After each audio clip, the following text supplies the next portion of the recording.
8.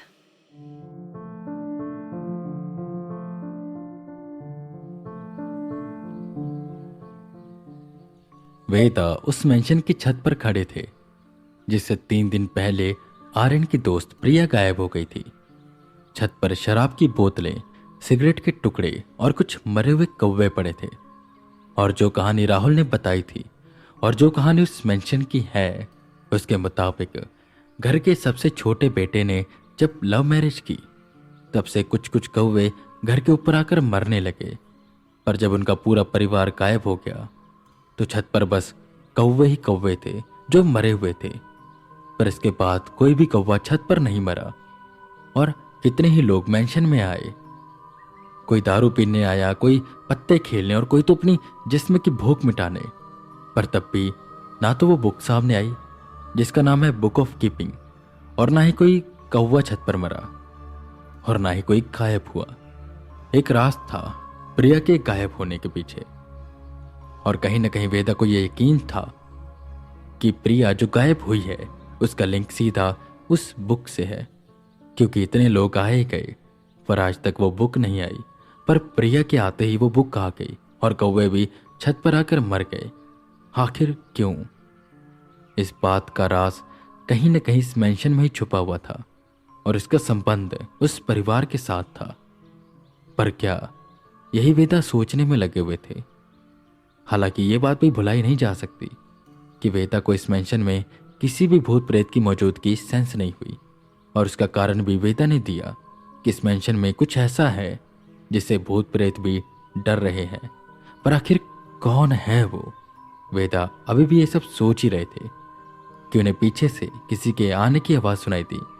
उन्होंने पलट कर देखा तो आर्यन था। सर, मैंने सारे डिवाइसेस लगा दिए हैं, और आपको कुछ पता चला? जिस पर वेदा आर्यन को उन मरे हुए कौवों की ओर देखने को कहते हैं। वो देखो आर्यन, ये कौवे देखने में ऐसे लग रहे हैं जैसे 2-3 दिन पहले ही मरे हो, ठीक प्रिया के गायब होने से पहले या बाद में। पर हैरानी की बात यह है कि इस मेंशन में बहुत से लोग आए गए, पर आज तक ना तो वो बुक दिखाई दी और ना ही कोई गायब हुआ और ना ही कोई कौवा यहां पर आकर मरा। तो आखिरकार ये प्रिया ही क्यों? सुनो आर्यन, मुझे तुम प्रिया के बारे में सब कुछ बताओ, जो भी तुम जानते हो। वेदा अब श्योर थे कि प्रिया का लिंक उस किताब के साथ जरूर है और इस मेंशन के साथ भी। आर्यन ने वेदा को प्रिया की कहानी बतानी शुरू करी। सर, मैं और प्रिया कॉलेज में मिले थे और हम काफी अच्छे दोस्त बन गए। जितना मैं या हमारा फ्रेंड सर्कल जानता है, तो प्रिया अनाथ थी। अब वो अनाथ थी, उसके मम्मी पापा ने उसे छोड़ दिया था, ये तो हमें नहीं पता, क्योंकि वो बताती है कि जब वो महज 1 महीने की थी तो उसे कोई अनाथालय के बाहर छोड़कर चला गया था। कहाँ से आई है वो, किसकी बच्ची है, ये किसी को नहीं पता। ये सुन वेदा की आंखें बड़ी हो गई। उन्होंने पूछा, और वो अभी कहाँ रहती है? जिस पर आर्यन बताता है, अभी तो उसने एक फ्लैट रेंट पर लिया है। एक एनजीओ है जो उसकी पढ़ाई का और बाकी चीजों का खर्चा उठाता है। बस वेदा के दिमाग में कैलकुलेशंस होने लगी। सुनो आर्यन, मुझे इस अनाथालय लेकर चलो जहां पर प्रिया को छोड़ा गया था। बिना देरी के वेदा और आर्यन निकल गए उस अनाथालय के लिए। और हैरानी की बात यह थी कि वो अनाथालय सीतापुर से ज्यादा दूर नहीं था। वो लोग कुछ ही देर में उस अनाथालय के सामने पहुंचे। सर, मुझे खुद नहीं पता था कि अनाथालय इतनी नजदीक है। बस प्रिया के मुंह से नाम ही सुनता रहा था, और जब मैप पर डाला तो पाया कि ये तो बगल में ही है। चलिए सर, अंदर चलते हैं। दोनों अंदर गए। वहां पर एक औरत थी जो गार्डन में कुछ काम कर रही थी। नमस्ते आंटी जी, हमें आपसे कुछ बात करनी है। क्या हमें आपके 2 मिनट मिल सकते हैं? आर्यन ने पूछा, जिस पर वो औरत खड़ी हुई और उनके पास आई। बताओ बेटा, क्या बात है?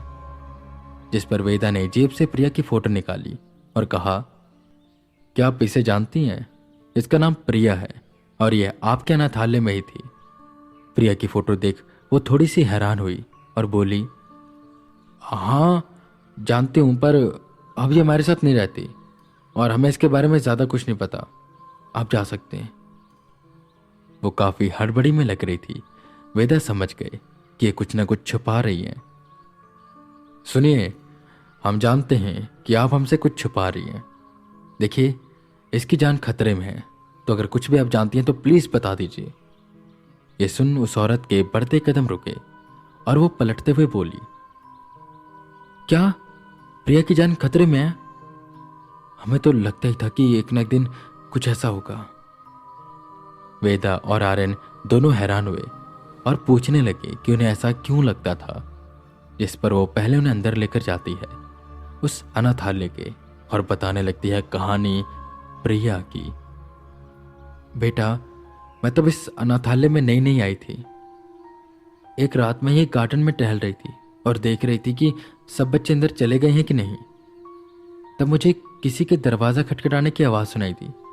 बाहर निकलकर देखा तो एक फूल सी प्यारी बच्ची को कोई गेट पर छोड़कर चला गया था और वो रोए जा रही थी।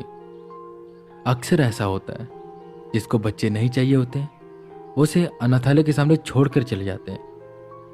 हमारे लिए कोई नया केस नहीं था।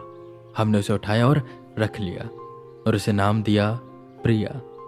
प्रिया बहुत ही प्यारी बच्ची थी, सबसे अच्छे से बात करती थी और सबके साथ अच्छे से रहती थी। पर उसमें एक बात अजीब थी। कई बार वो रात में ही किताबों को उठाकर उनके पन्ने पलटती, अंधेरे में ही अपने आप से बातें करती और जब उनसे कहते कि सो जाओ कल पढ़ना, तो अजीब सी आवाज में कहती कि चले जाओ वरना मैं सबको मार दूंगी।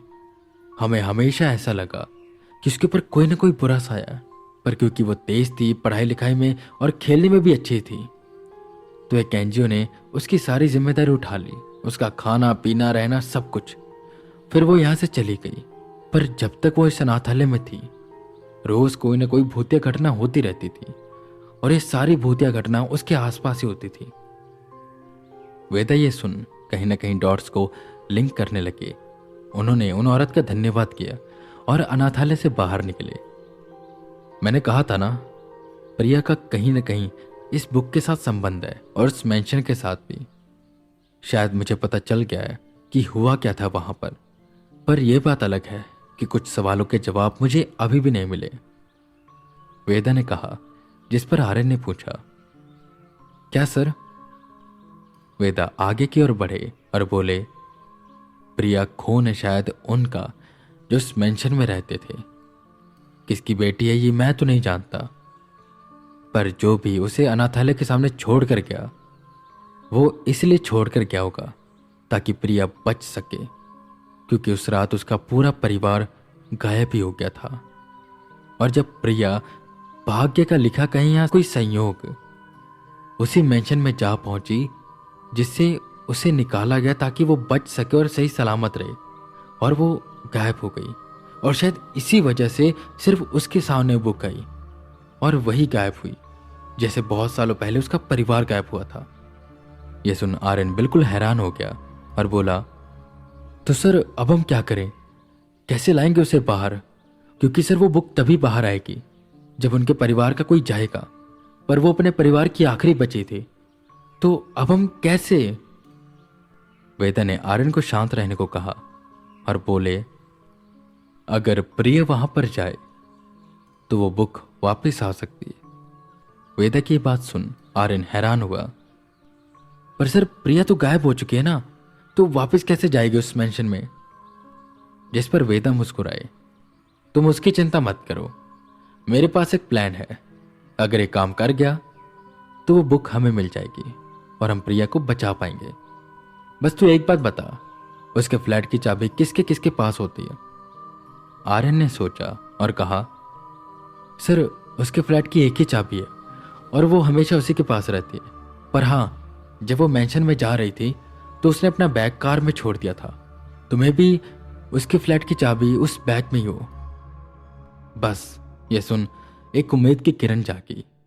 उन्हें ऐसा लगने लगा कि वो प्रिया को आराम से बचा लेंगे, पर क्या ये इतना आसान होने वाला है, या ये उससे भी ज्यादा मुश्किल होगा, या अभी भी ऐसी और कड़ियां पड़ी हैं जो जुड़नी बाकी है।